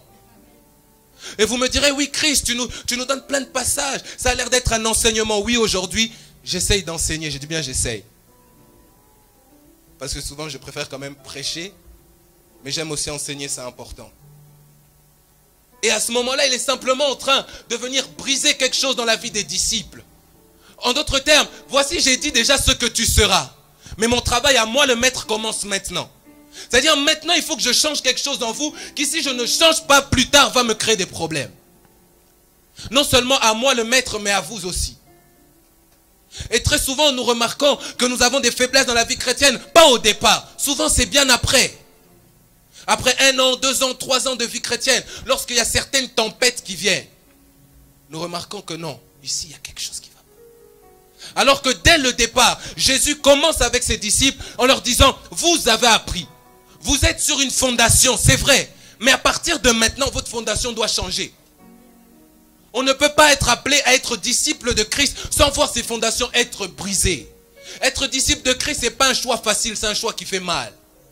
Parce que tout ce sur quoi nous étions en train de nous reposer, Dieu l'enlève. Pour que nous puissions non pas être fondés sur ce que nous avons appris avant, mais être fondés sur ce que Dieu veut nous enseigner maintenant. Et si nous ne comprenons pas cette vérité, nous allons chercher une vie chrétienne avec des complaisances. Ça, je peux... Oh non, Dieu a dit ça comme... Ok, je vais essayer d'arranger. Bien aimé, avec Dieu, on n'arrange pas. Ce que Dieu dit, c'est ce que Dieu dit.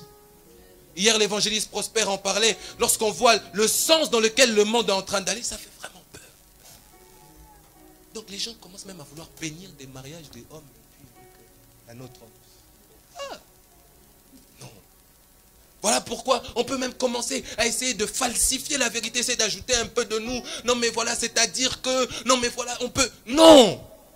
La force de la vie chrétienne, lorsqu'on peut regarder tout le livre des Actes des Apôtres, c'est la véracité qu'on attribue au fondement qui est Christ. La véracité qu'on accorde au fondement qui est Christ. Sur quel fondement ta vie est-elle bâtie? Sur quel fondement ta vie est-elle bâtie? Parfois, nous voulons vivre certaines choses. Nous regardons en haut, or que les fondements sont là. Les fondements ne sont même pas en ordre. Tout bâtiment qui veut s'élever en hauteur commence d'abord dans les fondations en entrant en profondeur. La dimension de la vie chrétienne que tu es appelé à vivre commence d'abord par la dimension des fondations sur lesquelles tu reposes. Nous n'irons plutôt jamais loin, jamais haut, jamais à la hauteur que nous voulons atteindre si dans nos fondations il n'y a pas eu un travail. Nous cherchons parfois à prier, Seigneur, donne-nous de vivre la chambre haute des Actes chapitre 1 et 2. Non. Non. Il y a plus que ça. Ces hommes, ce sont des hommes qui ont accepté de dire à Dieu, oui, tu as dit, suis-moi. D'accord, je te suis. Oui, tu me demandes d'abandonner. Ok, j'abandonne. Ce sont des gens qui ont donné leur vie à Christ. Qu'est-ce que signifie aujourd'hui donner sa vie à Christ? Qu'est-ce que signifie aujourd'hui être disciple? Ça veut dire s'abandonner à Jésus. Maintenant, quelle définition on donne de ces choses? C'est comme devenu démodé. Aujourd'hui, on aime parler des secrets de l'onction. On aime parler de ces choses qui attirent les âmes. Ah, venez, ça les attire. Mais qu'en est-il de la qualité de la vie chrétienne? Lorsque Jésus revient, il ne regarde pas où toi tu as l'onction. Il regarde quelle est la qualité de ta vie chrétienne. Lorsque Jésus ne sera jamais impressionné par le degré d'onction qu'on peut avoir. Mais à plusieurs reprises dans la parole, Jésus dit, waouh, quelle est la foi de cette femme? Il est quand même surpris. Hein? Jésus surpris. Il dit, non mais toi ta foi t'a sauvé. Ça veut dire que quelque part, dans les fondations, il nous faut un travail. Pour être véritablement disciple de Christ, il faut être prêt à regarder à ces fondations. Qu'est-ce qui est? Qu'est-ce qui ne va pas? Qu'est-ce que Dieu doit changer? C'est le prix à payer pour être disciple de Jésus-Christ. Amen. Amen. Alléluia. Alors on va voir plusieurs buts que Jésus est en train de mettre en avant. Au travers, c'est vous avez appris qu'il a été dit, mais moi je vous dis. La première des choses que Jésus est en train de faire, il détourne l'objectif du moi. Le moi, c'est le vous. Ça veut dire la personne que vous êtes. Il dit, vous avez appris. Ça veut dire vous avez la connaissance. Vous avez ce que vous pensez être bon comme bagage pour vivre la vie chrétienne. Il dit ça, détournez-vous. Il dit ça, il faut laisser. Ça veut dire, il est en train de vous appeler, non pas seulement à voir votre vie changer, mais il dit, arrêtez de regarder à vous. Maintenant, regardez à moi. Être disciple de Jésus-Christ, parfois c'est aussi cesser de vivre selon le moi. Moi, ce que je veux. Moi, ce que j'aime. Moi, ce que je n'aime pas. Mais c'est savoir se tourner vers Christ. Christ vient faire ce travail en vous disant, vous avez appris. Maintenant, c'est ici qu'il faut regarder. Parce que moi, il dit, mais moi je vous dis. Il ne dit pas, mais je vous dis. Il dit, mais moi. Moi qui? Il dit, moi, c'est moi qui vous dis. Ça veut dire que Dieu, devant les hommes, il dit, c'est moi. Pas quelqu'un d'autre, moi. Dieu. Dieu. Deuxième chose, il détourne l'objectif du gain présent pour un investissement futur. On l'a vu également au travers des évangiles qu'on a lus. Jésus détourne l'attention des disciples sur le gain présent. Je vous pose la question, est-ce que Jésus a dit que présentement il allait leur offrir quelque chose? Il ne leur a rien donné, même pas une pièce, rien. Mais il a dit, demain voici ce que je ferai. La vie chrétienne, ce n'est pas toujours une vie dans laquelle nous investissons pour le présent. Non, nous investissons présentement pour le futur. Lorsque nous marchons avec Christ, lorsque nous décidons d'être disciples de Christ, il faut qu'on puisse comprendre cela. Dieu n'est pas un Dieu de tout le temps maintenant. Il est un Dieu d'investissement de maintenant pour demain. Oui, on parle de Pierre. Il dit à Pierre, il dit plutôt à Simon, Simon, tu seras plus appelé Simon, tu seras appelé Pierre. Pierre, tu seras appelé Pierre quand? Je ne sais pas. Mais tu seras appelé Pierre. Mais pour l'instant, tu es Simon. Non. Mais Simon, moi, si je suis Simon, je dis, Seigneur, appelle-moi Pierre maintenant. Mais le temps passe, tu ne m'appelles pas Pierre. Non. Il dit, tu seras Pierre. Parce que lorsqu'on regarde la définition des deux noms, il y a quelque chose. Simon, ça veut dire celui qui écoute. Pierre, c'est la pierre qu'on peut utiliser pour construire. Ça veut dire que Jésus voulait utiliser Pierre comme une pierre dans son œuvre. Mais avant cela, il fallait que Simon soit arrivé à la fin de son processus. Ça veut dire qu'il ait assez entendu, qu'il ait entendu les enseignements de la part de Dieu pour être ce que Dieu l'avait appelé à être. Tu ne peux pas devenir Pierre si tu n'es pas conscient que ton Simon a une date de péremption. Ça veut dire que je suis Simon aujourd'hui, je suis Simon demain. Aujourd'hui j'entends, c'est pas grave, j'entends encore. J'entends encore. Ne te lasse pas, j'entends encore. J'entends encore. Mais il y a un temps où ce que tu as entendu commence à faire de toi une pierre dans l'œuvre de Dieu. Ça veut dire que Dieu commence quand même à t'utiliser dans son œuvre. Lorsque Dieu veut bâtir, il regarde, qui a écouté ce que j'ai dit? Je cherche. Ah, lui, il a entendu. Je vais l'utiliser. En fait, Dieu cherchait en Simon Pierre. Il cherchait en Simon quelqu'un qui serait utile. Mais Simon n'était pas utile. Pierre, dans Simon, était utile. Voyez le maître. Il est merveilleux. Il sait voir en vous ce qui peut être utile demain, aujourd'hui, lorsque vous ne le voyez pas. Ma vie est un investissement de Dieu. Vous n'avez pas idée. C'est-à-dire, vous me voyez comme ça aujourd'hui. Regardez-moi bien. Parce que ce que Dieu a mis en moi, vous ne le voyez pas. Mais lui le voit. Mais parce qu'il a dit tu seras, moi je marche seulement. Mon rôle à moi, mon boulot c'est de marcher. Je marche. Vous me regardez, vous dites, mais lui il marche, hein? Je marche. Parce que vous n'avez pas entendu quand il a dit tu seras. C'est-à-dire que moi je suis simplement le maître. Il me dit on va à gauche, je dis on va à gauche. Aller à gauche parfois c'est le mépris. Voyez comment Anne était. Anne était stérile, on se moquait d'elle. Mais elle se trouvait dans le temple toujours en train de prier, prier, prier, prier, toujours en train de dépendre de Dieu. Un jour Dieu l'a visitée. Et les gens n'ont pas compris que pendant qu'elle était en train de prier, en fait c'est ce qui était au-dedans d'elle qui devait simplement sortir. Alléluia. Alors il y a cette dimension qui était cachée en Simon que Dieu avait vue. Il y a des avantages à être avec Dieu. Peut-être personne ne voit ce qu'il y a en vous. Mais Dieu a su voir ce que les autres n'ont pas vu. J'irai même plus loin, ce que vous-même vous n'avez pas vu. Moi je me suis converti il y a presque 4 ans maintenant. Je n'avais jamais vu certaines choses. Mais quand c'est venu, j'ai dit waouh. Waouh. Je ne savais pas que Dieu avait préparé ça. Être disciple de Christ, c'est savoir faire confiance à Dieu. Savoir être un Simon. Reconnaître. Je reconnais. Je suis Simon. Je reconnais. Mais je reconnais que je dois devenir Pierre. Être disciple de Christ, c'est une vie constamment en changement. Constamment en évolution. Je ne peux pas être un disciple aujourd'hui, être ce que je suis. Et dans 5 ans, vous me retrouvez, je suis toujours ce que je suis. Pourquoi? Parce que le maître est en train de m'emmener quelque part. Le souci du maître n'est pas que je m'arrête. Le souci du maître, lui-même l'a dit. Il dit ceci, il dit, je n'ai pas de lieu où reposer ma tête. Moi seulement je vais. Là où je dois aller, je dois aller. Mais quand il dit ça, sachez que c'est les disciples qui sont autour. Et les disciples se disent, oh maître, mais peut-être que tu aurais pu nous loger, je ne sais pas, on te suit. Tu aurais pu quand même nous prendre à la maison. On a tout abandonné. Mari, femme, maison, enfant, argent. Jésus dit, même une maison, je n'ai pas à vous donner. Moi-même, je n'ai pas ça. Ce n'est pas l'essentiel. L'essentiel, c'est que je dois aller. La vie chrétienne, c'est une vie de je dois aller.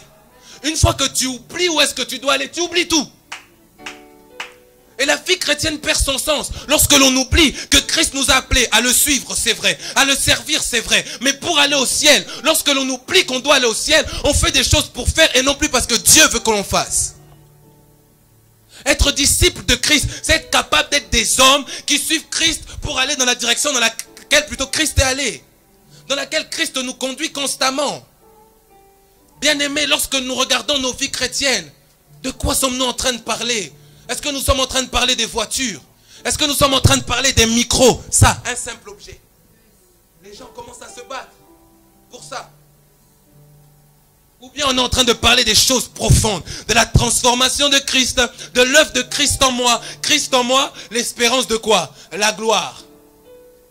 C'est qui dit ça? Jésus. Dieu inspire un homme, il dit ceci. Christ en moi, l'espérance de la gloire. Ça veut dire que tout ce que je dois espérer, la gloire. En fait, la gloire, là, c'est le standard. Tout ce que je dois espérer, c'est au-dessus. Mais lorsqu'on dit gloire, certains pensent simplement à la réussite financière, à la réussite professionnelle. Non, non, non. La gloire, c'est d'abord Dieu. Ça veut dire que lorsque tu suis le maître, chaque jour, tu t'approches de Dieu. Chaque jour, tu marches vers Dieu. Ça veut dire lundi, je vais vers Dieu. Mardi, je marche vers Dieu. Mercredi, je marche vers Dieu. Peu importe les épreuves, je vais où? Vers Dieu. Et j'aime cette histoire dans les évangiles. On nous dit les disciples étant dans la barque, ils se retrouvent au milieu de la tempête. Allez, ils vont réveiller Jésus. Jésus leur dit, allons, passons où? De l'autre bord. En d'autres termes, voici la destination. Mais arrivé au milieu, les vents, les tempêtes commencent à souffler. Et puis il réveille le maître. Maître, mais tu dors. Ne t'inquiètes-tu pas de ce que nous périssons? En d'autres termes, nous sommes en train de mourir. Mais bon, Jésus, est-ce que Jésus est un menteur? Jésus a dit, allons où? De l'autre bord. Mais les disciples, parce qu'ils se sont concentrés sur autre chose, ils ont oublié l'information que Dieu leur avait donnée. Il leur a dit, allons. Ça veut dire que sur cette même parole, je sais que si je garde le cap sur ce que Jésus a dit, je vais y arriver. Mais les disciples ont perdu ce cap, ils se sont concentrés sur les eaux, sur la tempête, sur tout ce qui se passait autour. Et parfois nous sommes comme ça à regarder tout ce qui se passe autour de la vie chrétienne. Qu'est-ce qui se dit? Quel est le sujet de l'actualité? Nous oublions qu'est-ce que Jésus a dit au départ. Chaque fois que nous perdons l'orientation de Dieu au départ, au milieu de la route, ne vous en faites pas, nous serons déboussolés. L'importance d'avoir cette information. Je vais vers ma fin pour clôturer. Mais je crois pour nous qu'il est important de comprendre cela. Amen. Amen. J'aimerais que tu me donnes un bon amen, s'il te plaît. Alléluia. J'aimerais que tu comprennes cela. Bien-aimé, être disciple de Jésus-Christ, c'est d'abord ça. C'est la vie chrétienne en profondeur. Je ne veux pas vivre une vie chrétienne, allez, limitée. Je ne veux pas vivre une vie chrétienne à laquelle Dieu ne m'a pas appelé, mais je veux vivre la vie chrétienne que Dieu a pour moi. Je veux vivre le plan que Dieu a pour moi. Je veux être celui, comme Simon, en qui Dieu a vu quelque chose qui doit venir à l'existence, le voir se manifester. Vous voyez un homme comme Pierre, lisez les évangiles, vous allez voir un homme comme Pierre, mais il est incroyablement têtu. Je ne sais pas si vous avez déjà regardé Pierre, hein? Faites un zoom juste sur lui. Il est vraiment têtu. Mais quand vous lisez les épîtres de Pierre, l'homme est devenu sage. Donc il dit non mais agissez avec douceur. Vous dites c'est pas possible. Comment il a changé comme ça? Parce qu'il a choisi de suivre Dieu. Bien-aimé, lorsque moi personnellement, ça c'est moi, lorsque je regarde quelqu'un pour juger sa maturité spirituelle, je ne regarde jamais à son onction. Je regarde toujours à ce qu'il est, son caractère. Montre-moi un peu ton caractère. Et des fois, allez, je suis très taquin, j'aime bien embêter. Je t'embête et puis je regarde comment tu réagis. Bon, et des fois c'est marrant. Mais c'est en cela que nous verrons la profondeur de la vie chrétienne. Pas d'abord qu'est-ce que tu poses comme action. Comment tu réagis. Simon a posé une action, il dit, non, non, Jésus, tu dois aller à la croix. Non, allez, que cela ne tienne, tu n'iras pas. Jésus dit, hé, arrière de moi, tu n'as pas encore compris. Alors Pierre se retrouve avec Jésus à Gethsémane, on vient le chercher, il dit, c'est le temps où on vient chercher le Fils de l'homme. Pierre lui sort une épée, il coupe l'oreille de quelqu'un. Pierre, et plutôt Simon, tu n'as toujours pas compris. Toujours pas compris. Mais il arrivait un temps où dans la vie, ce Simon-là a quand même reçu l'enseignement, il a entendu, il est devenu Pierre. Un merveilleux apôtre, au travers de qui Dieu est passé pour toucher les païens. Actes chapitre 10. Ça veut dire, en Pierre, il y avait un réveil pour tous les païens. N'est-ce pas? Parce que lorsque Dieu dit ceci, il dit, vous serez mes témoins à Jérusalem, dans la Samarie, etc., jusqu'aux extrémités de la terre. Ils ne savent pas encore comment. La réponse était en Pierre. Être disciple de Christ, j'aimerais terminer par là en disant, bien-aimé, prenons cela au sérieux, parce qu'être disciple de Christ, c'est aussi être une réponse pour l'humanité, pour notre génération, pour tous les domaines dans lesquels Dieu nous a placés. Je ne veux pas qu'on prenne la vie chrétienne comme une blague, comme un temps qu'on passe comme ça, parce que non, c'est bien d'être dans la communion fraternelle, parce qu'il y a des jours où vous vous retrouverez seul. Je dis ça bien seul. Ce n'est pas une mauvaise prophétie. Mais c'est que Dieu conduit toujours à un moment donné l'homme dans une solitude. Pourquoi? Pour traiter avec lui. Il y a ces moments super importants dans la vie chrétienne que nous ne devons pas négliger. Voilà pourquoi concentrons-nous sur l'essentiel. Je ne manquerai pas de le répéter. Parce qu'en nous réside quelque chose que Dieu a placé, qui ne sortira pas autrement que si vous acceptez d'être disciple de Jésus-Christ. Aujourd'hui, alors que nous allons prier, je crois que tu connais quand même ta vie, mais je crois aussi que c'est le temps, pasteur, pour plusieurs, de dire oui à Dieu pour entrer dans ce plan, dans cette destinée qui sera utile pour plusieurs, alors que je le dis, j'ai la conviction dans mon cœur que Dieu est en train de vouloir faire une œuvre, une action dans la vie de plusieurs. Je vois une image comme plusieurs étoiles qui avaient arrêté de briller et que Dieu veut redonner cet éclat. Alors que nous allons prier, nous voulons simplement venir à Dieu. Dis, Seigneur, tu connais ma vie. Tu sais quels sont les domaines dans lesquels j'ai du mal. Mais je sais aussi qu'aujourd'hui, je peux prendre une décision, celle de venir à toi, et je sais que ma vie changera à jamais. Alléluia, à jamais. J'aimerais que tu fermes les yeux, juste avec ce son de piano. J'aimerais que tu parles à Dieu. Voilà, que tu parles à Dieu, parle au Seigneur, exprime-toi devant Dieu. Cet après-midi, tu n'es pas devant un homme, tu es devant Jésus-Christ. J'aimerais que tu lui parles. Que tu lui parles de ces fardeaux, ces difficultés que tu as. Là où tu ne sais pas comment t'en sortir. Là où tu ne sais pas comment faire, tu te dis, mais j'ai essayé. Mais j'ai tellement à perdre. J'ai tellement à devoir abandonner. Mais qu'est-ce que j'ai à gagner de suivre Christ? Qu'est-ce que j'ai à gagner de faire confiance à Dieu? Qu'est-ce qui me dit qu'avec Dieu je réussirai? Qu'est-ce qui me dit qu'avec Dieu ma vie va changer? J'ai essayé de prier, je n'arrive pas à arrêter ce que je faisais. J'ai continué, j'ai essayé, mais je suis fatigué. Parle à Dieu, parle au Seigneur de tout ton cœur. J'aimerais que tu lui ouvres ton cœur aujourd'hui. Cet après-midi n'est pas pour toi un après-midi comme tous les autres. Mais c'est un temps que Dieu te donne pour pouvoir lui parler. Parle à Dieu, parle au Seigneur. Parle au Seigneur. Parle au Seigneur. Alléluia. Alléluia. Merci Seigneur. Merci Jésus. Merci Jésus. Merci Seigneur mon Dieu. Merci pour ta présence. Merci pour ta présence. Père, tu l'as dit dans ta parole. Tu ne nous abandonnes jamais. Cet après-midi, nous sommes avec toi. Cet après-midi, tu es au milieu de nous. Ces moments sont à ta grâce. Ces moments sont à toi. Sois élevé, Seigneur. Venons à toi, oui, cet après-midi. Nous avons besoin de voir nos vies être changées. Nous avons besoin de voir nos vies être transformées. Nous avons besoin de voir nos vies, Seigneur, prendre une autre dimension. Oh, toi qui nous as appelés à être tes disciples, tu le sais, par nos forces c'est impossible. Mais tu as dit, viens. Cet après-midi, Seigneur, nous ne voulons pas nous engager à autre chose que simplement le fait de te suivre. C'est simplement ce que tu as demandé à ces hommes. Tu leur as dit, viens, suivez-moi. Tu ne leur as pas demandé d'argent. Tu ne leur as demandé ni or, ni argent, ni richesse. Tu leur as simplement dit, vous suivez-moi. Seigneur, nous voulons te suivre, Seigneur, cet après-midi, oh Dieu. Nous n'avons de Dieu que toi. Nous n'avons de force que toi. Nous n'avons de Seigneur que toi. Nous n'avons, Seigneur mon Dieu, de Père que toi. Tu es assis sur ton trône. Tu as tellement fait pour que nous revenions à toi. Cet après-midi, nous voici. Nous voici à toi, Jésus.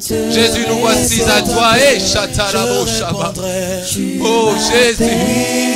Jésus, Jésus, oui, nous voulons simplement prendre ta main que tu es en train d'étendre. Nous voulons la saisir. Nous sommes faibles face à toi. Nous voulons simplement saisir ta main de miséricorde, ta main de grâce, ta main qui soutient, ta main qui aide, après laquelle nous soupirons cet après-midi. Oh Jésus. Donne-nous de saisir ta main. Donne-nous de saisir ta main. Cet après-midi, pas demain, Seigneur. Le temps est court. Tu reviens bientôt. Nous avons besoin de toi cet après-midi. Oh, nos regards sont fixés sur toi.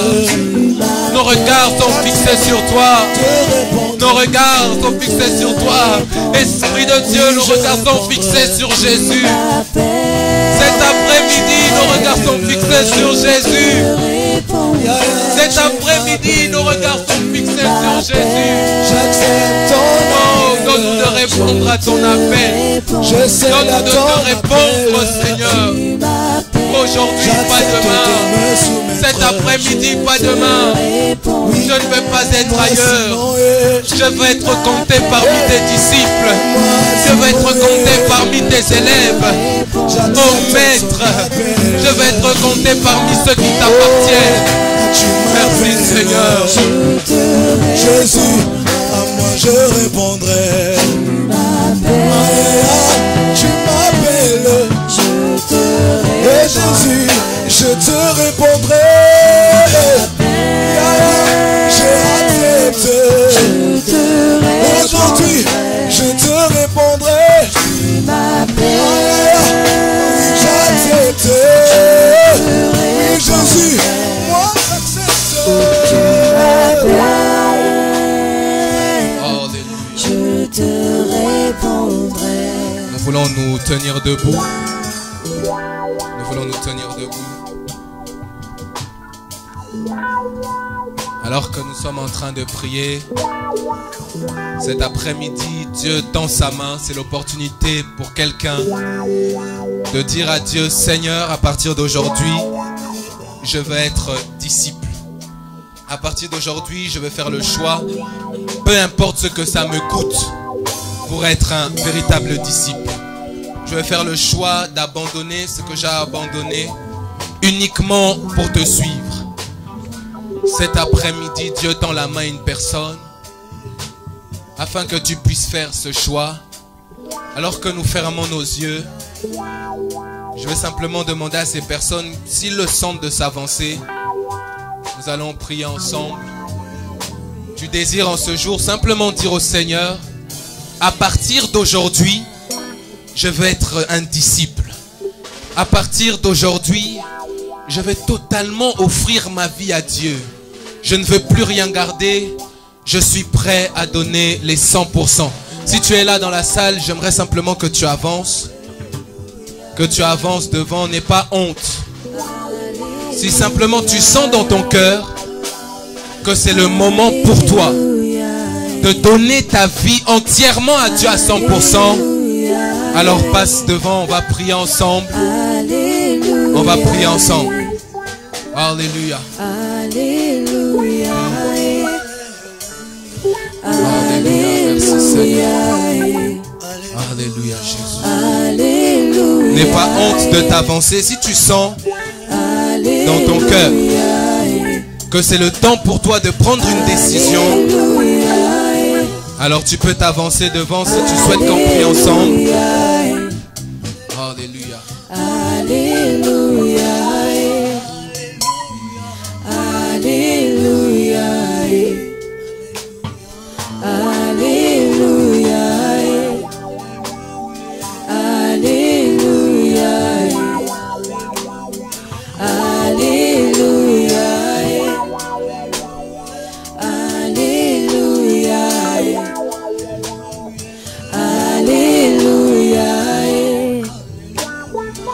Alléluia. Alléluia. Alléluia. Alléluia.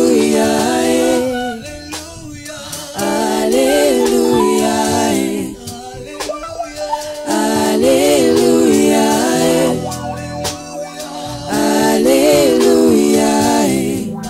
Alléluia. Alléluia. Élève légèrement tes deux mains. Élève légèrement tes deux mains. Tu vas prier avec moi. Tu vas le dire, Seigneur Jésus. Je ne t'entends pas prier. Seigneur Jésus. Seigneur Jésus, En ce jour en ce jour du 27 du 27 octobre 2018, je choisis je Je choisis d'être disciple de Jésus-Christ.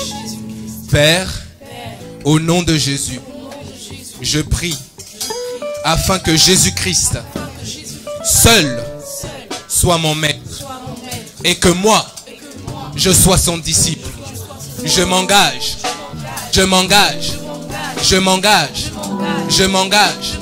à obéir, à être soumis et à faire la volonté de Dieu. Père éternel, je m'offre à toi aujourd'hui. Je m'offre à toi à 100%, sans rien retenir,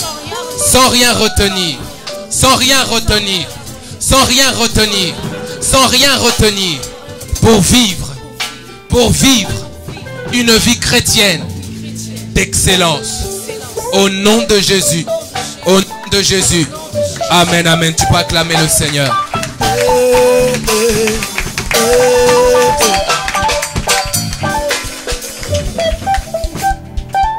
J'aimerais que nous prions pour l'homme de Dieu qui a parlé de la...